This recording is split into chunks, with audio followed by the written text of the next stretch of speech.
గుండె నిండా గుడిగంటలు. టుడే ఫిబ్రవరి 23 ఎపిసోడ్. ప్రభావతిపై తిరగబడ్డ మీనా. ఇంట్లో నుంచి వెళ్ళిపోమ్మనడానికి మీరెవ్వరు? బొమ్మల కొలువు పెట్టాలని బాలు మీనాలు నిర్ణయించుకుంటారు. మనోజ్ ముందుగానే డబ్బులు ఇవ్వకూడదని నిర్ణయించుకుంటాడు. మనోజ్ను డబ్బులు అడగొద్దని బాలుకి మీనా ఎంత చెప్తున్నప్పటికీ మనోజ్ దగ్గరికి ముక్కుపిండి డబ్బులు వసూలు చేస్తాడు బాలు. ఇక బొమ్మల కొలువుకు తమ వాటాగా డబ్బులు ఇస్తారు శృతి, రవి. అక్కడితో గత ఎపిసోడ్ ముగిసింది.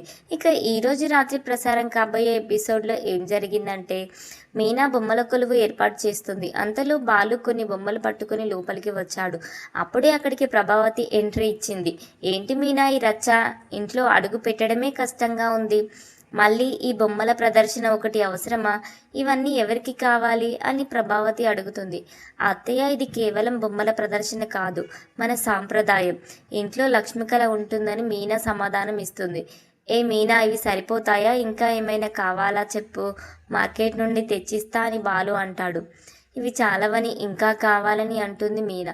ఎలాగైనా బొమ్మల కొలువును అడ్డుకోవాలని చూస్తుంది ప్రభావతి.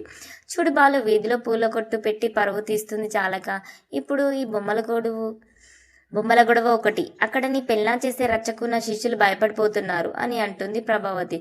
మీనా ధీటుగా, అత్తయ్య, మీ శిష్యులు ప్రేమ్ కుమార్, ఆ అమ్మాయి అక్కడ చేస్తున్నది డ్యాన్స్ కాదు, అసభ్యత. పవిత్రమైన స్కూల్ని అపవిత్రం చేస్తున్నారని చెబుతుంది. మనోజ్ మధ్యలో దూరి, అమ్మ, డ్యాన్స్ గురించి తెలియని వాళ్ళతో నీకెందుకు, తనకి తెలుసు క్లాసికల్ టచ్ గురించి అని అంటాడు. బాలు కోపంతో, ఒరేయ్ మనోజ్, నీకు పూలు అల్లడం వచ్చా, వంట చేయడం వచ్చా, కనీసం డ్రైవింగ్ వచ్చా? తను చేసే పనిని తక్కువ చేసి మాట్లాడుకో, ఎవరి గొప్పతనం వారిది. అమ్మా, నువ్వు కూడా విను, మీనా చెప్పే దాంట్లో నిజం ఉంది. అక్కడ ఉన్న సత్యం గొడవ సర్దిద్దే ప్రయత్నం చేస్తాడు. ప్రభావతితో కఠిన హెచ్చరిక జారీ చేశారు.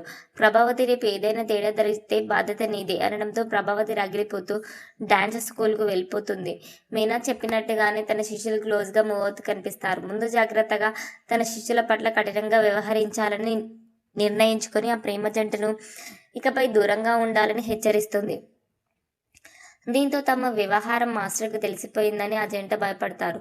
మరోవైపు బాలు, మీనా కలిసి ఒక వృద్ధ దంపతుల ఇంటికి వెళ్లారు. వారి కోసం మీనా స్వయంగా వంట చేసి తీసుకెళ్ళింది. అమ్మ మీనా, మా కన్న వాళ్ళే మమ్మల్ని రోడ్డున పడేశారు. ఈ దిక్కులేని వాళ్లకు భగవంతుడే మిమ్మల్ని పంపాడు తల్లి అని అంటాడు ముసలాయన. అలా అనకండి తాతయ్య, మీ ఆశీస్సులు ఉంటే చాలు. మేము బొమ్మల కొలువు పెడుతున్నాం, మీరు తప్పకుండా రావాలని మీనా వారిని ఆహ్వానిస్తుంది. ఆ వృద్ధ దంపతులు ఎంతో ప్రేమతో తమ వద్ద ఉన్న ఒక అపురూపమైన మట్టి బొమ్మను మీనాకు బహుకరించారు. ఆ కానుక చూసి మీనా కళ్ళల్లో ఆనంద బాష్పాలు రాలాయి. మనోజ్ షాప్లో ఫర్నిచర్ అమ్మకాలు లేక డీలా పడి ఉన్నాడు. రోహిణి అతడిని ఎంకరేజ్ చేస్తుంది. సరిగ్గా అప్పుడే ఒక కస్టమర్ వచ్చి 10 లక్షలు ఆర్డర్ ఇచ్చి లాటరీ తగిలాక కొంటానని చెప్పడంతో మనోజ్ సహనం కోల్పోయి అతడిని బయటకు గెంటేస్తాడు. అప్పుడే ఒక ఫకీర్ వచ్చి ఇచ్చిన లేఖ మనోజ్ జీవితాన్ని మలుపు తిప్పింది. ఆ లేఖ తన మాజీ ప్రియుడు దినేష్ పంపిందని రోహిణికి అర్థమైంది. కానీ మనోజ్ భ్రమలో పడి గుడికి వెళ్తాడు. అక్కడ దినేష్ స్వామీజీ వేషంలో కూర్చొని ఉంటాడు.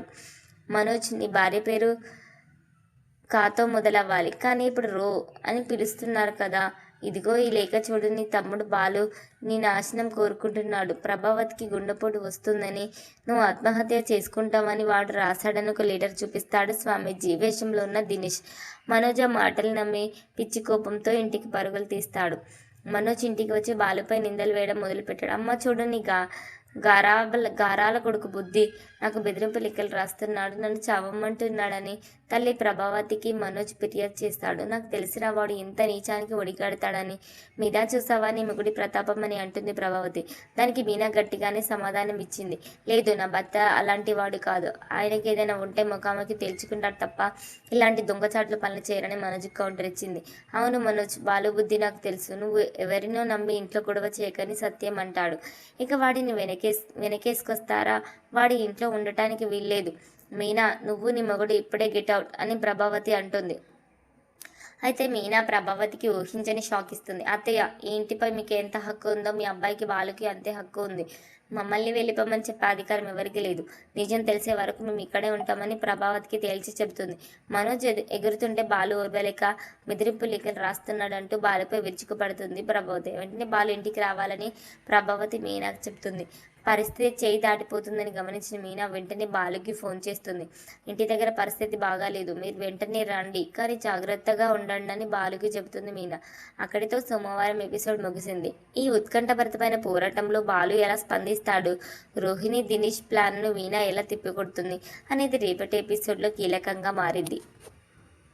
మీరు కనుక నా ఛానల్ని ఫస్ట్ టైం చూస్తున్నట్లయితే ప్లీజ్ సబ్స్క్రైబ్ చేయండి, లైక్ చేయండి, కామెంట్ చేయండి. Thank you.